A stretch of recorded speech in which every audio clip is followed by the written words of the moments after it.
Hello viewers. ராஜா பேரன் மற்றும் Nelson அவங்க 2 பேத்துக்கு நடந்த சம்பவத்த வந்து நீங்க எல்லாருமே பார்த்திருப்பீங்க Instagramல. நெல்சன் அவர்களுக்கு வந்து வெட்டு காயம் பட்டிருக்கு. அவங்க குடும்ப உறுப்பினர்கள்லாம் வந்து காயமடைஞ்சிருக்காங்க அப்படின்னு சொல்லி செய்தி எல்லாம் வெளிய வந்துச்சு. இதுக்கு பின்னாடி இருக்கிற கட்சிகள் எல்லாம் ஒதுக்கி வச்சுட்டு, இது தனி நபரா இருந்து பண்ணியிருந்தாலுமே, இது ஒரு தவறு தான். ராஜா பேரன் அவர்கள் அவங்க ப்ராடக்ட்ட வந்து லைசென்ஸ் எல்லாம் இருக்கு அப்படின்னா, சரி ஒருவேளை நெல்சன் சொல்லியிருந்தது தப்பு அப்படின்னா, நீங்க வந்து ஒரு அவதூறு வழக்கு தொடர்ந்திருக்கலாம். ஆதாரத்தெல்லாம் கரெக்ட்டா சப்மிட் பண்ணி, இத எப்படி நீங்க வந்து தப்பா சொல்ல முடியும் அப்படின்னு சொல்லிட்டு ஒரு வழக்கு தொடர்ந்திருக்கலாம்.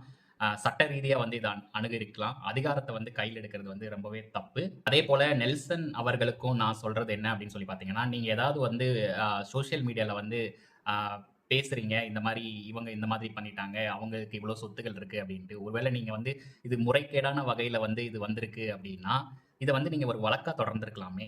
வழக்கு தொடர்ந்தீங்க அப்படின்னா, இதுக்கான விசாரணைகள் நடக்கும். அவங்க உண்மை எது, பொய் எதுன்னு சொல்லி கண்டறிய போறாங்க.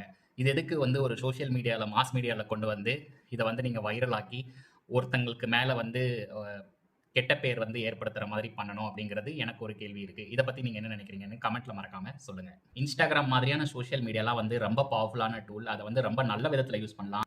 ஆனா, இப்ப நம்ம வந்து அத வந்து மத்தவங்க மேல இருக்க வெறுப்ப வந்து பகிர்ந்துக்கிறதுக்கு மட்டும் தான் வந்து அத யூஸ் பண்றோமோ அப்படின்னு சொல்லிட்டு எனக்கு ஃபீல் ஆகுது. ஒரு தவறான முன்னோட்டமா தான் வந்து எல்லாருமே இருந்துட்டு வராங்க. ஆ இது கண்டிப்பா மாறணும். 2 தரப்புல இருந்துமே வந்து கண்டிப்பா தப்புகள் இருக்கு. ஒரு தரப்புல அதாவது நெல்சன் தரப்புல இருந்து பார்த்தோம் அப்படின்னா, அவர் வந்து ஏதாவது ஒரு இன்ஃபர்மேஷன் வந்து தவறா இருக்கு அப்படின்னு சொல்லி சொல்றாருன்னா, அத வந்து நீங்க வந்து Instagramல வீடியோ போட்டு வெளியிடணும் அப்படின்னு சொல்லிட்டு இல்ல. நீங்க வந்து உங்களுக்கு தக்க ஆதாரம் இருக்கு அப்படின்னா, காவல் நிலையத்துக்கு போங்க, உயர்நீதிமன்றத்துக்கு போங்க.